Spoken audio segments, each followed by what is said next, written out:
Hi, I'm Clara, and tonight, I'd like to tell you a story. I'm glad you're here tonight. Before we start, put your phone face down, just for these next few minutes. I promise you don't need it right now. Okay, let me tell you about her.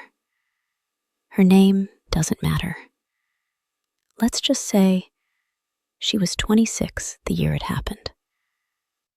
26.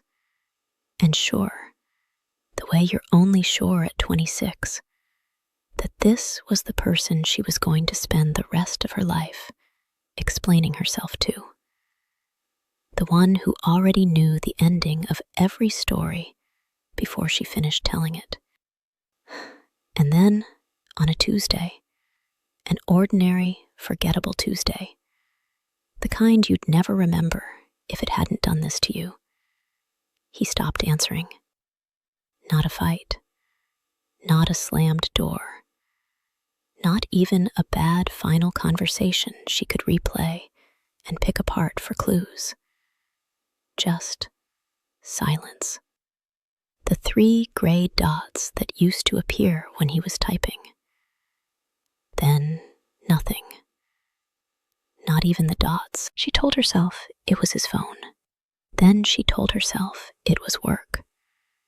Then, 3 days in, she stopped telling herself things because she didn't have any more explanations left that didn't hurt.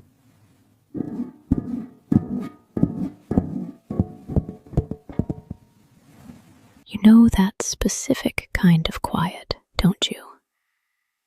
The one that isn't peaceful. The one that just waits. For the first few weeks, she checked her phone the way you check a wound. Carefully, and then immediately, and then obsessively, hoping it had somehow healed since the last time you looked. 11 times a day. Then 6. Then, embarrassingly, still 3 a year later, on nights she couldn't sleep. Her friends said the things friends say. He wasn't worth it. You deserve someone who wouldn't do this to you. It's been long enough.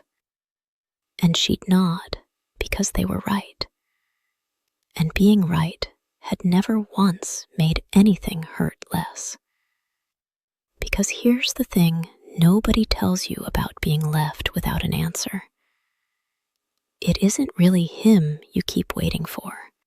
It's the sentence. The one that would let you stop wondering what you did. The one that would finally close the door instead of leaving it open a crack forever, letting the cold in. A year passed. She moved apartments, got a promotion she was proud of, and had no one specific to tell first anymore. Started therapy. Not because of him, she told her therapist, but somehow he came up in the 3rd sentence anyway. 2 years. She fell for someone else, briefly, and it was good. Genuinely good. But there was a night, maybe 4 months in, when the new person asked her something completely unrelated. Some small, offhand question. And out of nowhere, her chest went tight.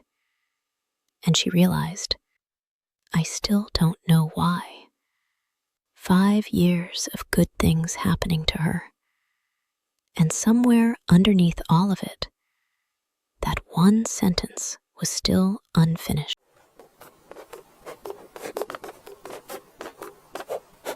3 years. 4. By the 5th year, she'd mostly stopped checking her phone for him specifically.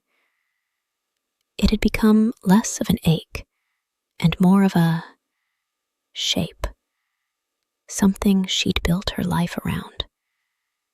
The way you learn to walk slightly differently around an old injury without even noticing you're doing it anymore. She wasn't waiting anymore exactly. she just never quite finished putting it down. And then, 5 years, almost to the week, her phone lit up. His name. After all that time, his name, sitting there on her screen like it had never left. Her hands actually shook. Isn't that strange? 5 years of therapy, of moving on, of telling herself and everyone else that she was fine. And one notification, and her whole body remembered exactly how young and unfinished that part of her still was. She read it 3 times before she let herself understand it. I've thought about reaching out for a long time and never knew what to say. I'm sorry for how I left. You didn't do anything wrong. I was scared, and I didn't know how to be honest about it. So I just disappeared instead. You deserved so much better than that. I hope you're happy. I hope whoever you're with knows how lucky they are. And here's the part that surprised her most. She thought, if this ever happened, she'd cry. Or feel this huge wave of relief, like a held breath finally let go. But mostly what she felt was calm.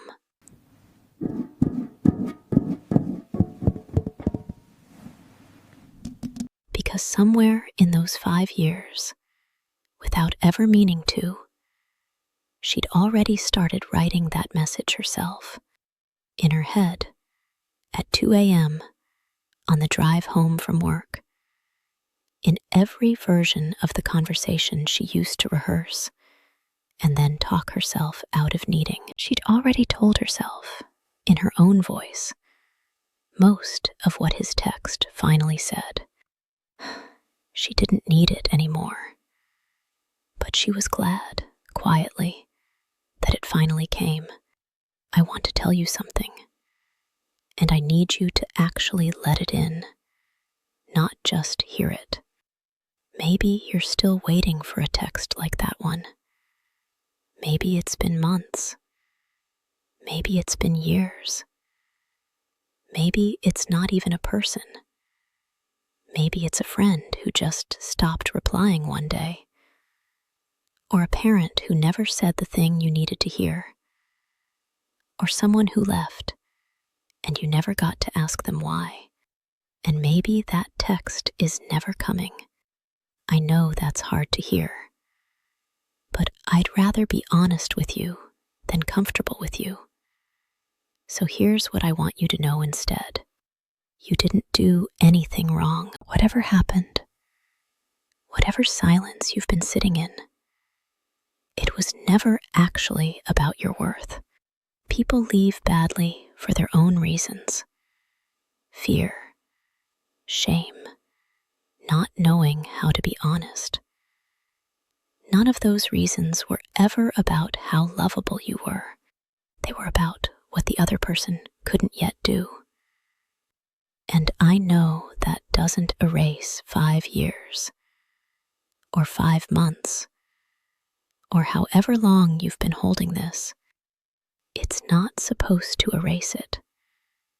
It's just supposed to give you permission to stop waiting for a sentence someone else might never say. Because here's the truth she learned, and I think it's true for you too.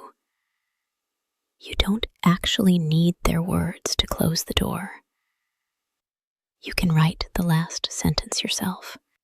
So tonight, if it's still open, even just a crack, I want you to imagine it clicking shut. Gently, not slammed, just closed. You are allowed to stop waiting. You were never hard to love. You were just waiting for someone who wasn't ready to love you the way you deserved. And that was never yours to fix. Let this be the version of closure that doesn't need anyone else's permission. Let it be enough that I said it to you tonight. Sleep well.